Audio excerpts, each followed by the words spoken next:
இன்ஷா அல்லாஹ்வின் மகிமையை பற்றி இந்த வீடியோவில் காணலாம். ஒரு நாள் தாவூத் அலைஹிஸ்ஸலாம் அவர்களிடம் அவர்களின் மனைவி, இன்று கவசம் விற்று வரும் பணத்தை என்னிடம் தாருங்கள் என்று கூறினர். சரி, தருகிறேன் என்றார்கள் தாவூத் அலைஹிஸ்ஸலாம்.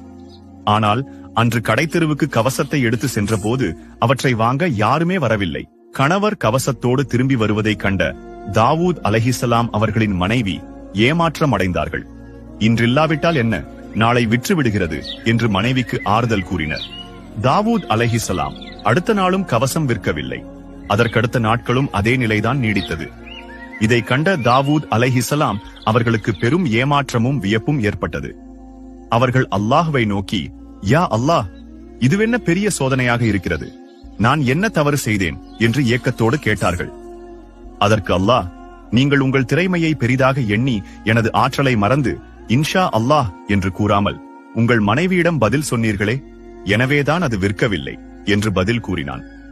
தாவூத் அலைஹிஸ்ஸலாம் அவர்கள் அதற்காக அல்லாஹ்விடம் மன்னிப்பு கேட்டார்கள். அல்லாஹ்வும் மன்னித்து பின்னர் அவர்களின் தொழிலில் அபிவிருத்தி செய்தான். இந்த கதையின் மூலம் அல்லாஹ்வின் ஆற்றல் இல்லாமல் எதுவும் நடந்துவிடாது என அறிய முடிகிறது. ஆகவே இன்ஷா அல்லாஹ் சொல்லி பழகுவோம்.